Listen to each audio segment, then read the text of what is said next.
thank everyone who's shown up. We'll let some more people in if they turn up, but thank you for coming and being on time. Today, of course, we have Robert Courts, the MP for Witney, who succeeded David Cameron after the by-election when Cameron resigned due to that referendum we had. I think Robert's just going to introduce himself a little bit, then I've got loads of questions sent in from people, and any questions you guys have, feel free to jump in with. So, to Robert. Cool. Brilliant. Thank you. Well, everyone, really good to see you digitally, as it were, and thanks for the invitation. For anybody who's just joined recently, I've turned the video off to make sure we get decent sound quality, so I apologise for that, but hopefully you'll be able to hear me okay. Well, thanks for the invitation. Real honour to come. And so I'll just give you a bit of a background as to who I am and how I got into politics and what inspired me and those sorts of things.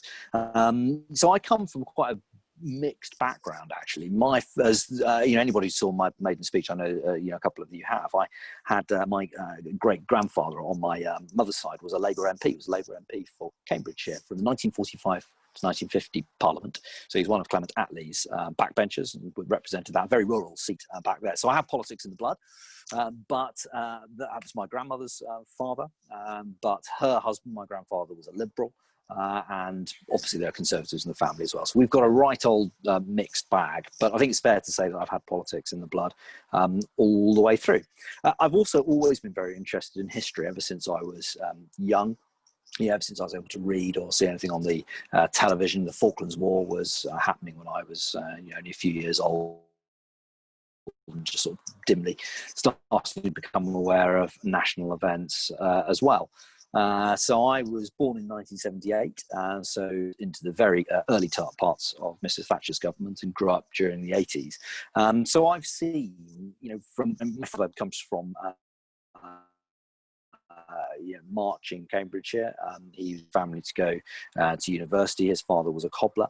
And so he grew up, and then during the 80s, I saw the country improve. I saw its economy grow. I saw increased personal and economic freedoms go hand in hand. And the same is true with my family. So I've seen on a personal level how conservative values work. And I have always wanted to, as we all do, it's why you get involved in politics, to try and make the world a better place. I think there comes a point when you've got to, not shout at the television.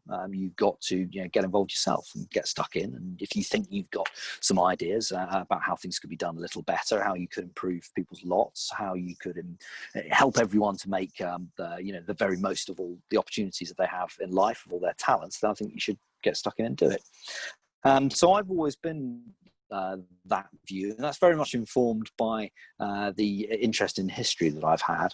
So I very much grew up through it. I suppose we all do in one term or another, but during the 80s, Mrs. Thatcher's government, then of course the collapse of the Soviet bloc in the early 90s, the ending of the Cold War, and then into that new period, and that period of real instability now that we look back on, that started in about 2001. So I'm someone who's always been interested in history and about the way the country works and wanting to make it for the better. On a personal level, I've always enjoyed appearing in front of people, debating, making a case, making speeches, and I went on to become a barrister in due course. So I've had that experience as well, of mastering a matter, getting to grips with the detail, and then presenting it to someone else. And those two things are very, very useful indeed.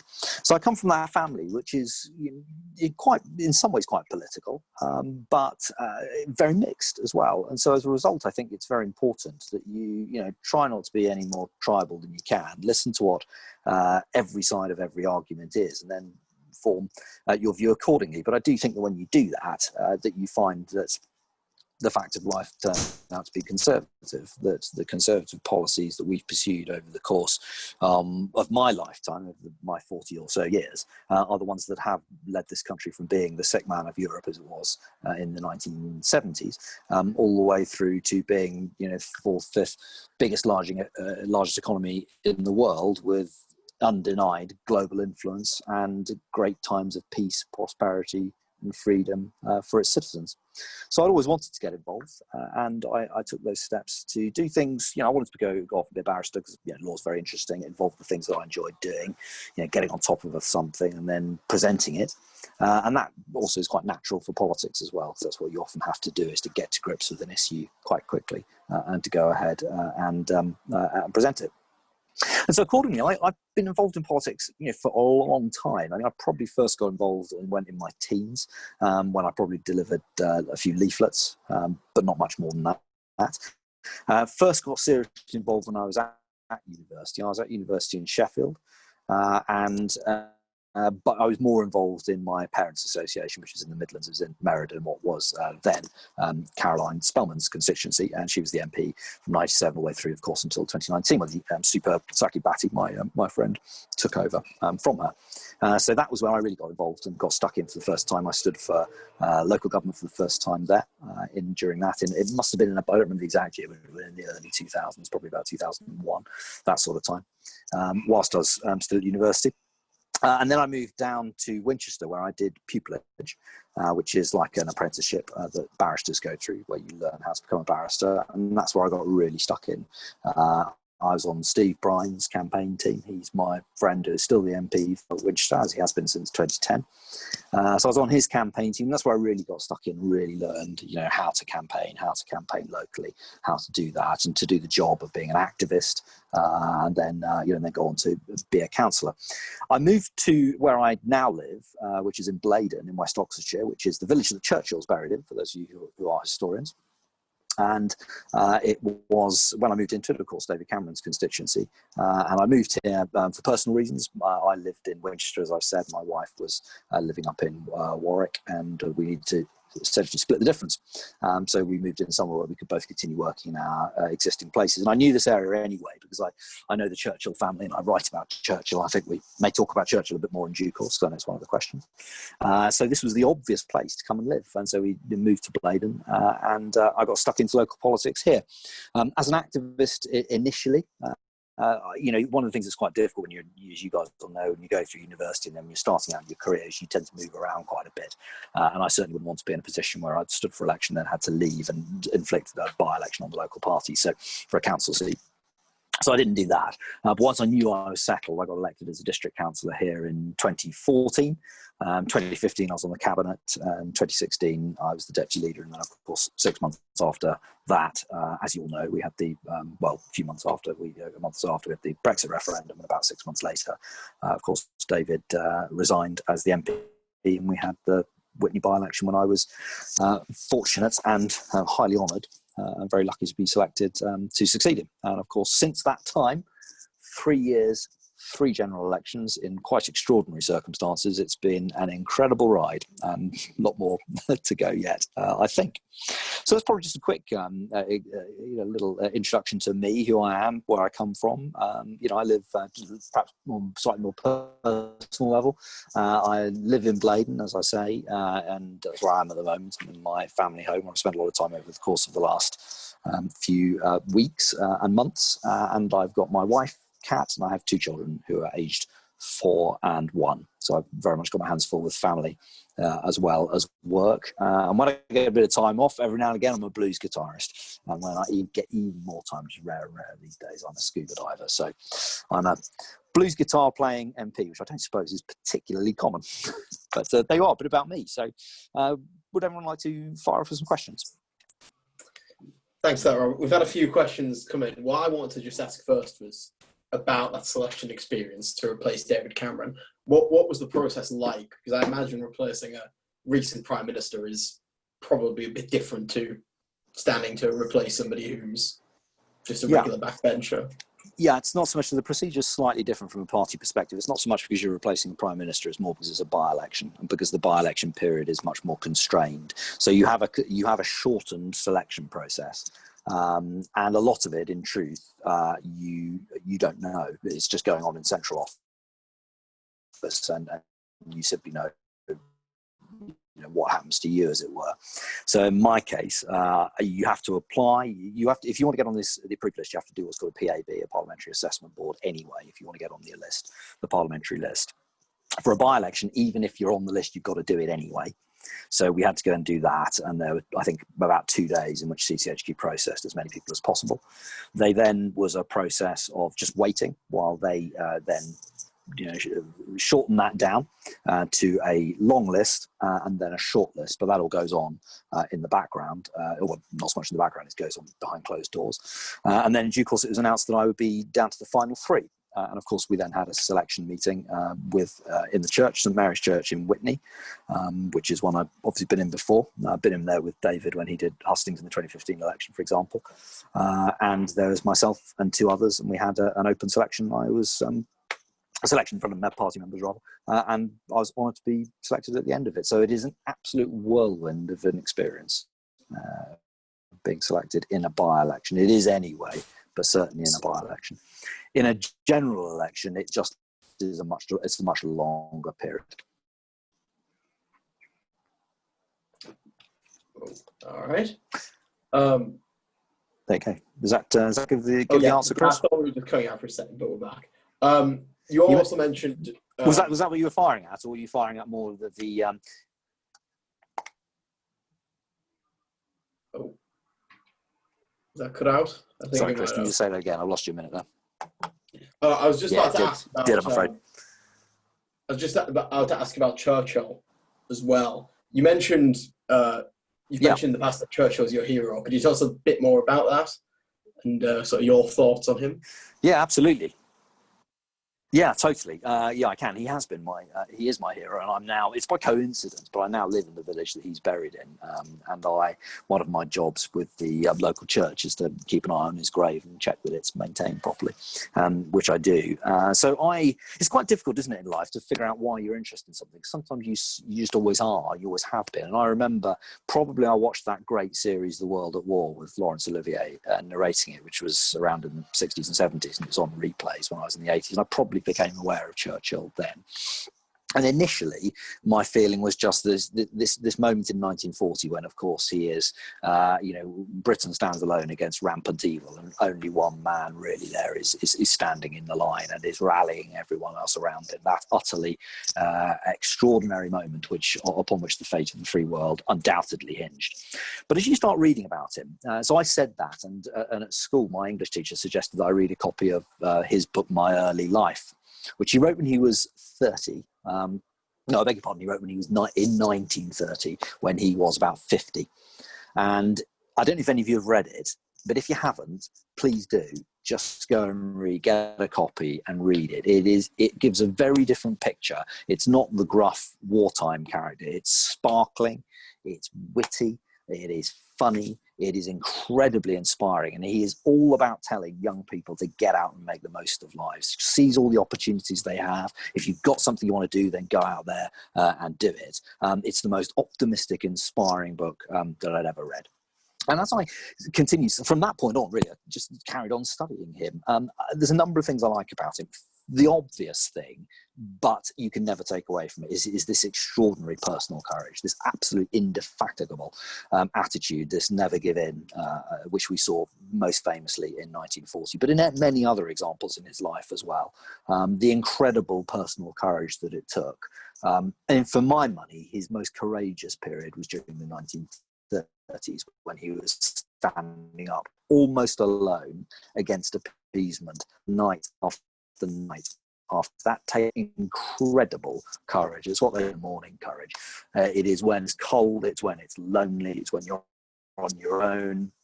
You've got people are seeking a reputation, right and centre. He was very close to being deselected by his party. And yet he continued because he knew that what he was doing was right. And I think very few people now would say that Churchill was not right, standing up against appeasement. Unbelievable personal courage. I find hugely inspiring in all the challenges that I have and that we all have on a day-to-day basis. The second is just his incredible imagination. You know, when you read biography, humanity, his warmth, his wit, his genuine try to make things better for people, particularly in his radical period when he was younger, is absolutely inspiring. And it's a very different picture to the sort of person that people tend to think of. Is the most youthful, young at heart, inspiring individual that I think you could ever come across. His originality of thought, the fact that he's a factory of ideas constantly flowing out of him, some of them not good, but many of them brilliant. That is a deeply inspiring personal character trait for him as well. That's one you can't emulate. You have it or you don't, but nonetheless makes him incredible. Well, thanks for that. On that sort of point, I think everybody sort of here would agree that with his view of Churchill as a hero, but obviously not everybody does these days. We had an SNP MSP a couple of years ago who complained about Churchill very much, and now obviously there's lots of controversy surrounding statues and things like that. In that sort of environment, what is your view of how we remember people like Churchill, who, despite their amazing contributions to the history of this country and to the world, are now being criticised for their views on certain issues? So you are absolutely right, and there's a number of points there. Firstly, the importance of education I cannot stress enough, because I write for Churchill. I write for what's called the Churchill Centre, the International Churchill Society, as it's called in this case. And they have a journal called Finest Hour, and if you Google that, you'll find them. You'll see that I've written some book reviews. I've reviewed books for others that others have written. So I write about him. And really what a lot of that organisation's work is what's called keeping the memory green. The internet, whilst it's a wonderful, engine for knowledge, is also an incredible engine for disinformation. An awful lot of what people dislike Churchill for, in fact, is incorrect in one way or another. He either didn't say it or it's taken out of context, and I'll give you a classic example of that in just a moment. And the education is absolutely critical, because you need to understand it. I think the second point is that we are, all of us, historians. The fact that we are now here together talking about Churchill, who's died, he's a historical figure. We are, at this moment, being historians. Those who are professional historians, people like Andrew Roberts, for example, who's a wonderful historian that I greatly admire, he's a proper professional historian. He's much further on the scale, but we're all doing it to a certain extent, even if it's just as a hobby. And the very first lesson of any history, if you want to be a historian at all, is you have to judge people against the standards that were available to them at the time. You cannot judge them retrospectively by standards that we have, because they cannot live up to modern standards, because they didn't exist at the time. And when you compare Churchill against the standards that exist at the time, at his time, I think that by and large he comes out on the right side of most issues. Not on every issue, I don't suggest that for a moment, but on most things. And the issue against standing up against the Nazis and appeasement is the biggest example. He got things wrong, but my goodness, he got it right when it really mattered. So I think that context, the education and the context, is absolutely critical, and that's the way we should be judging historical figures, be they Churchill or anyone more less well known than that. You have to judge them by what they were intending to do and by the standards that were available to them at the time, not by standards that were available to us. But let me just give you one example on that. So I promise you a good example on the education point. If every now and again you see on the internet, or The Guardian usually will run an article saying things like, this is the real Churchill, and it leads out a load of things that he allegedly said or did. And this is, as I say, is a lot of what the Churchill Centre, International Church Society does, which is put the record straight on a lot of these things. And there's an incident that took place in the 1920s where Churchill wrote a memo about the action that the RAF was taking against the policing actions in Mesopotamia, what's now Iraq, at the time.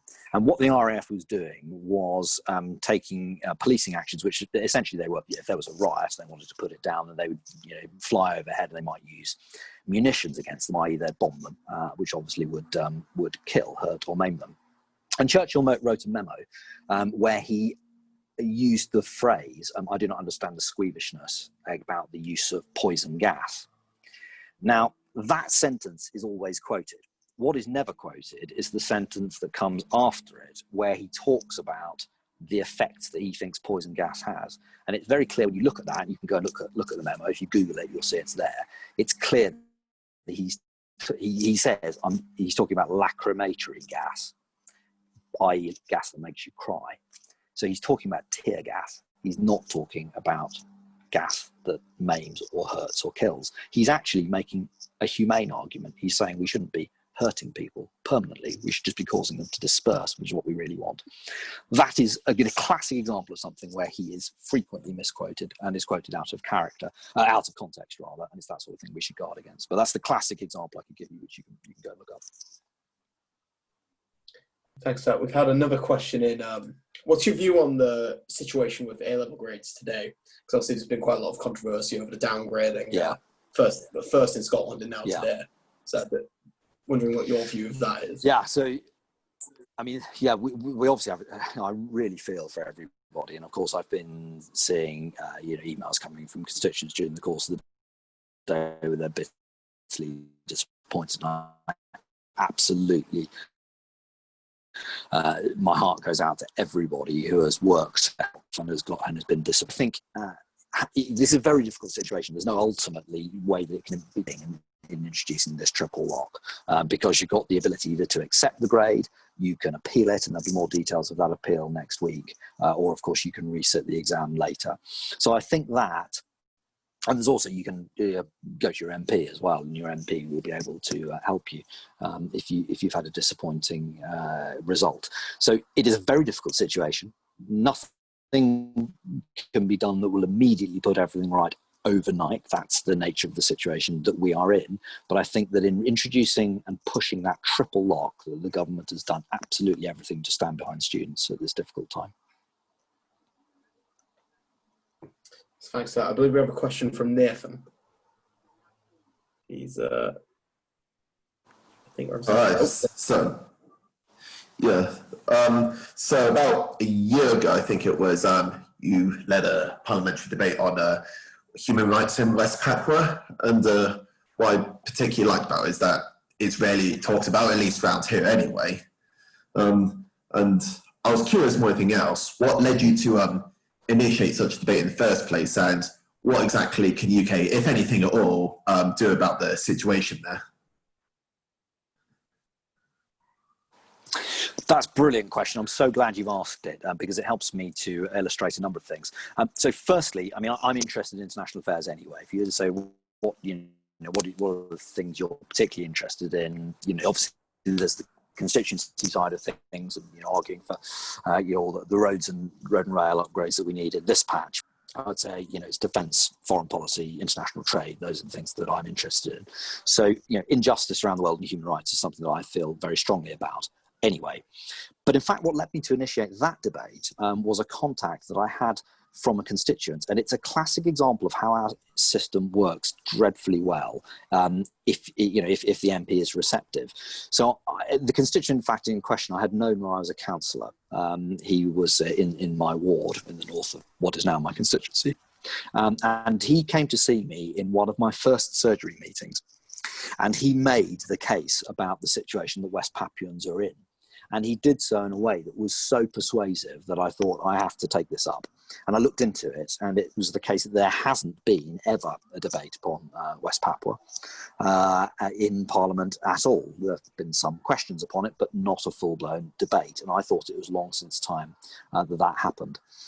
And for any of you who've seen the speech that I made in that case, I mean, there are some truly horrific human rights abuses taking place within the West Papua area in Indonesia.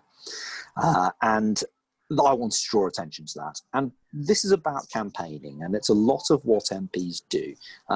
MPs, when you campaign for something, you have to, often it's hard work, it takes a very long time, you have to do multiple things, and a debate to draw attention to something, to bring in other MPs, particularly so you can work with others, is a very effective way of doing that. And in terms of what the UK can do, this is obviously a tricky situation because no government wants to interfere in the internal affairs of another country, but you have to ensure that the Foreign Office knows MPs are looking at it. And so as a result of that debate, questions were asked by the Foreign Office Minister of the government, of the way the people in West Papua are being treated. And there were a couple of things in particular that I wanted out of that, one of which was human rights observers going in from the UN, which has been promised by the government in Indonesia, but hasn't yet actually happened. and those things that I'm pushing for. So it shows our government and their government that the world is watching, and through gentle, persuasive advocacy, you can see real change, and that's a part of that. But it's a nice example. I'm glad you asked the question, because it just shows how these things really do go from the grassroots up. So my constituent, through coming to see me, had caused an effect on the international stage, and it's a very good example of how, in my view, our system works extremely well. Thank you very much for answering. We have another question. My pleasure. Thanks for the question. Can you quickly summarise your objection? I don't know what I'm saying quickly, but can you summarise your objections to early day abortions, and what is the most ridiculous or wasteful one you've seen?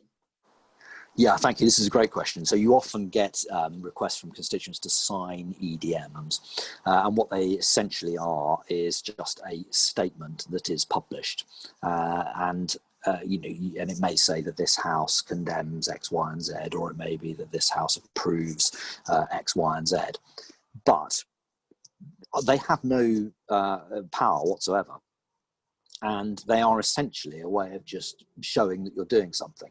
But the government does not spend civil service time on acknowledging them, never mind responding to them. And they cost £350 each to administer. So they don't achieve anything. They cost taxpayer money, so they are ineffective and expensive. They've been described by one parliamentary textbook as parliamentary graffiti. And as such, I take the position that I won't sign them. But I'm not saying I won't do anything. What I will do is something that will actually have an effect. So I will write a letter to a minister. Well, that has to have a reply. So a civil servant and a minister has to look at it, has to think about the issue, has to sign the letter back.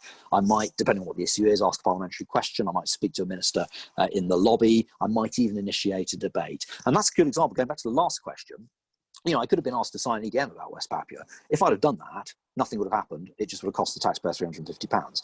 In fact, what I did do was lead the first debate. The Foreign Office Minister had to come and answer it.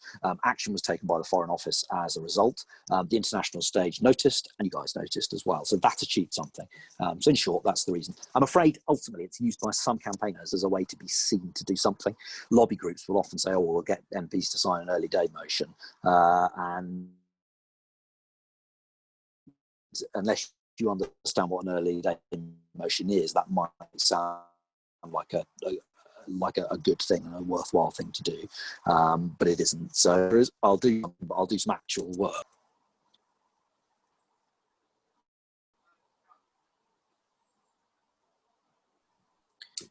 How's that? There we go.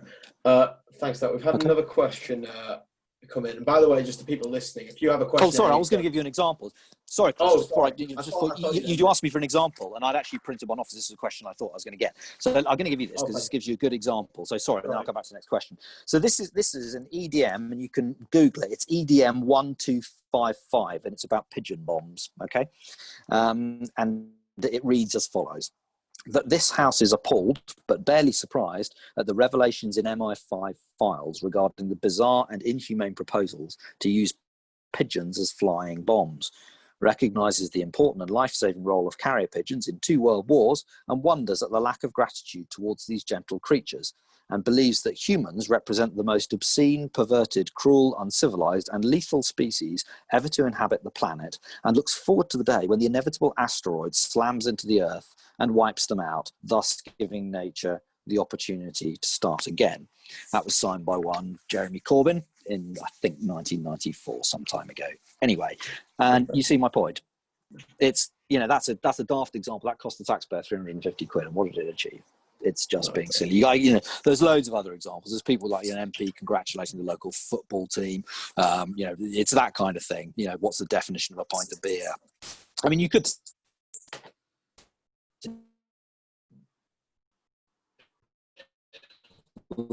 taxpayers' money. Oh, we're just... Sorry. There you go. Oh, there we go. There we go. Sorry, though, you had another question coming. Yeah, I was just about to we have another question coming from the audience. So just anyone in the audience who wants to ask a question, feel free to just jump in between questions. That's fine. We had another question now. I can't remember who was going to ask it. Anybody there? Well, until they come back. Well, they are. If you want to take a couple at a time, I can do that. I'll try and answer them a bit more briefly. Well, and Kit, apparently they're not there anymore. But I was going to ask about what are your thoughts on the immigration system and the dinghies and the illegal entrance to Britain through the Channel. What do you think should be done about it? It's obviously quite a hot topic.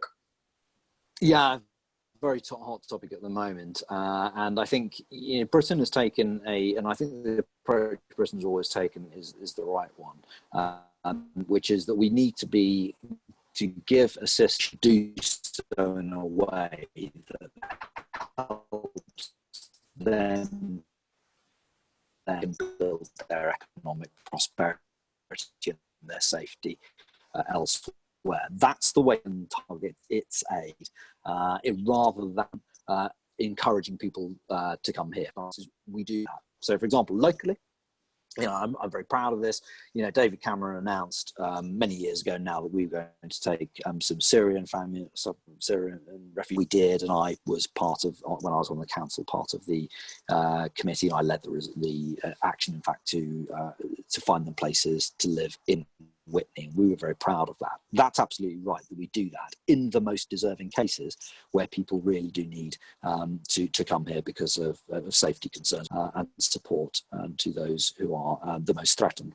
But there's a danger that if you are so attractive that you invite so many people over, that simply gets human trafficking gangs. It encourages gangs to bring people over, and that's a lot of what you're seeing here. People who are being exploited by the system, and who are being exploited by criminal gangs, and that is something we have to make clear is something that we will take a robust line on, and that's what you see going on now. So we must give help, we must give aid, but it should be done in a way that does not attract people to come over here by using criminal gangs, and it should be done in a way that helps them to rebuild and stabilize their own countries and their own parts of the world, because that's the only way ultimately that we will have the prosperity and the stability that we all need.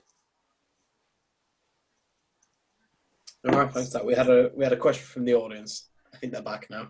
Hi there. Yeah, can you hear me? Cool. Yeah. Awesome. So an official within the Young Conservatives has previously said that debate cannot occur within the Young Conservatives, as this risks challenging the party line, basically. But the Union of Conservative Students, which is us that we're the hosts, as a group, we hold particular objection to that. We hope to somewhat provide an alternative similar to the original federation that lasted between the 30s and the 80s, but a somewhat less bad version of that, if you will. But do you have any opinions on the role of debate with grassroots societies and sort of student societies like us, and the somewhat challenging of the party line, if you will, and whether there should be any tolerance for that as a broad church? Yeah, no, that's a very good question. I'm not familiar with that line that's been taken by that group. So with that caveat, but I do think you've got to have a robust debate in any circumstance. It should always be conducted on the issues, not on the people. It should always be civil, and it should always be constructive, because ultimately that's how we develop policy. And that's what things like the Policy Forum do, for example, and they do a very good job at getting and corralling the excellent ideas that members come up with and then feeding them into policy, which you often see that pop out in the manifesto at the next election. So I think that debate should take place. I think it perhaps, as I say, I haven't seen that view that they've taken, but they may be referring to whether it's a debate in public or whether it's in private. I don't think that we should be seen to be fighting amongst ourselves, because I think that is something that the public find a major turn-off. But that doesn't mean that you don't debate policy. You do it within the party rather than out in the media, if that makes sense. Yeah, no, I completely get you. That's a pretty good answer, actually. Thanks for that. Cool. Somebody's just sending in another question. Okay. Where is it? What are your thoughts on sort of continuing the education theme on reopening of schools? Because obviously it is something of a debate, and we're getting up close to September now. So what are your thoughts on that? So there is absolutely no two ways about this. We have to see schools reopen, and we have to see them reopen in a way that is, yes, safe, but also providing a full education to our young people, because there are many challenges arising out of COVID. The obvious one is the health one. The second is, of course, economic, which we're all very familiar with as well, particularly this week. But the third is in terms of damage for the future. The two go together because, of course, it's necessary to have young students, children in school so that parents can go to work. So the two are interlinked. But we cannot allow COVID to blight the future of young people. We simply cannot. They must have a full education and they must be able to pursue their dreams with all the same opportunity as I had, as you guys have, as everyone else has had and rightfully expects. So yes, it's got to be safe, but I do think that there are many ways in which we can do that, using social distancing, using cleaning, the materials that are available, and using the ingenuity that I've seen many schools do. And I've seen in my own patch schools doing this, both primary and secondary, to start getting people back in. It may take a bit of thought, it may be difficult, but it is ultimately doable. And I'd very much encourage all teachers, I'm sure they are, and particularly the unions, to engage constructively with the government and with everyone else who's a part of this to ensure that we all reopen fully in September, which we must do.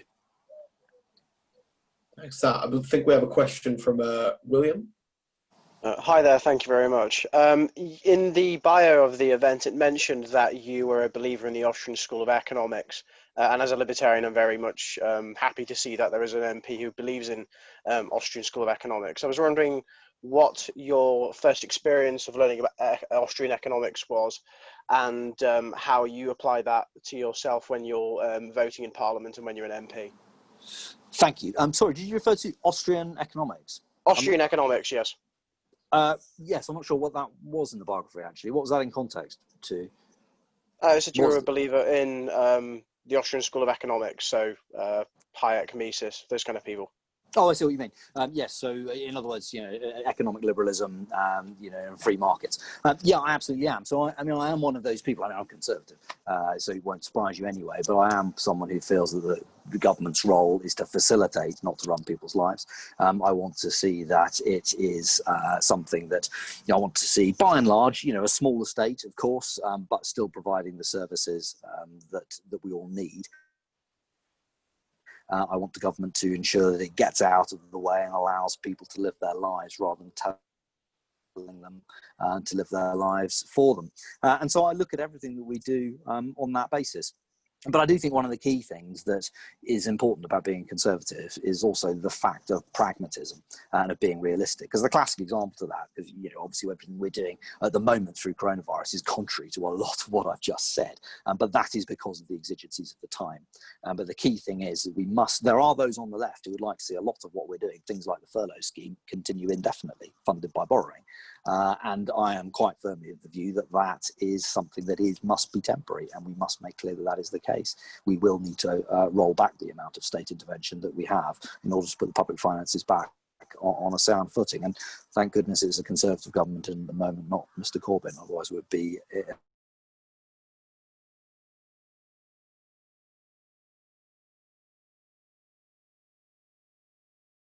a far worse position.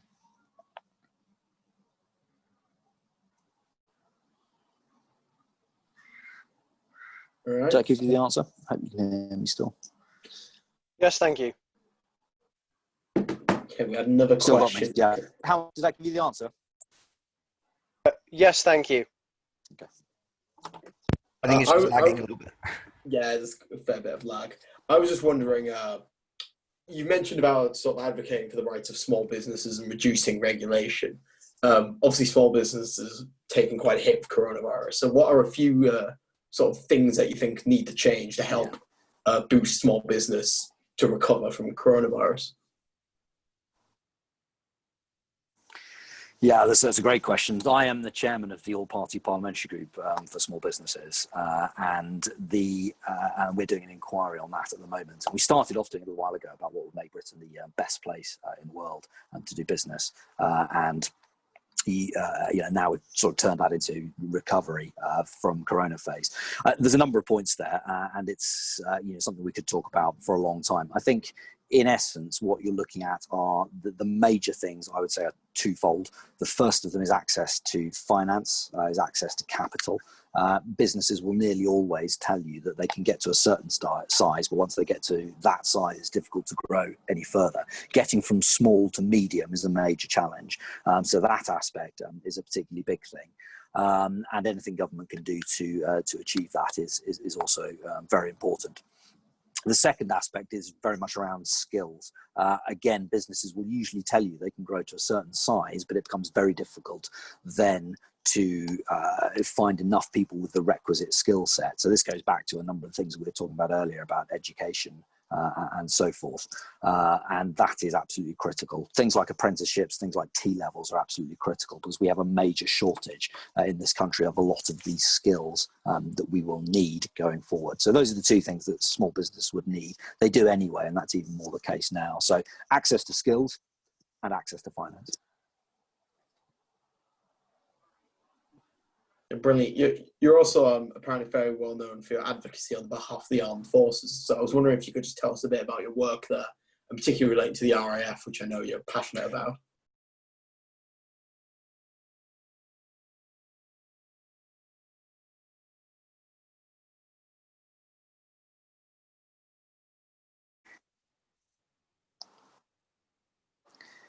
I'm just by nature interested in aviation and technology and those sorts of things. Anyway, it's incredible honour, and for me it's utterly incredible, really is an extraordinary honour that I represent an area which contains RAF Brize Norton, which is the biggest base in the Royal Air Force, and it has about a quarter of the entire Air Force based here in West Oxfordshire. All of the tankers, all of the transport fleet is based here. Put shortly, nothing happens in British military affairs overseas. Nothing happens in British aid overseas without Brize Norton. Nothing goes anywhere without Brize Norton. The importance of it is absolutely critical. And so I am absolutely passionate about ensuring, and it goes back to the foreign policy defence angle we were talking about earlier, that we seriously think about what we need to have the superb armed forces that we've always had going into the future. The first bit that always comes to everyone's mind is around kit. And again, I'm interested in aviation, so I often tend to think about these things. That's why I led the call for the programme, the Combat Air Strategy, which turned into the Tempest programme, Team Tempest, which you may have seen and be aware of. Which is the program that will find the aircraft to replace the Typhoon.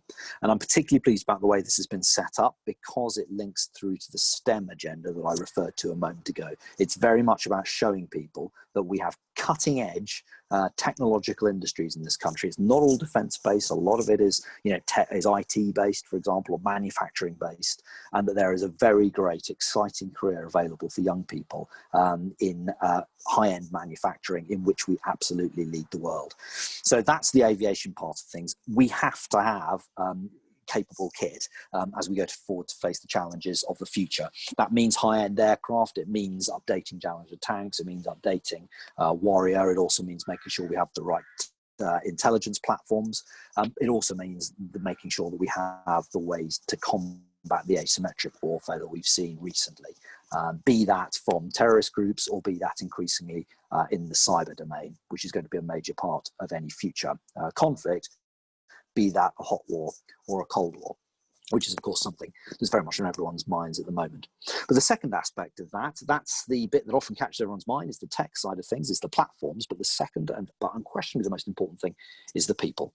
We have the most talented, dedicated, professional armed forces in the world. They are absolutely outstanding, and every time I see them, be that here in my own constituency at Brize Norton, and I was down in Coston today, so the people in uniform around on the streets all the time. It's very much part of constituency life. They are the envy of the world, and we have to make sure that the armed forces offer them, in terms of pay and conditions, everything that they would expect. Because if you spend thousands of pounds training someone to be one of the best in the world, and then they leave because their skill set is very transferable, and they go to work in an airline or a high-end manufacturing company, then you are clearly not going to be able to maintain that capability. So we have to invest in our people, and that means making sure that the hot showers work if on their airbase somewhere in the middle of winter. It has to mean that they are able to not be deployed abroad so frequently that it's impossible to have a family life.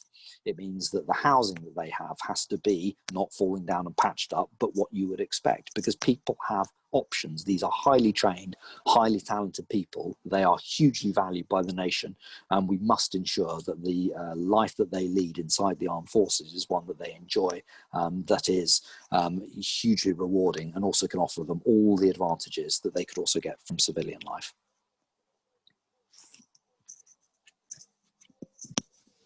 Yeah, brilliant. I think we had a question from Tristan as well.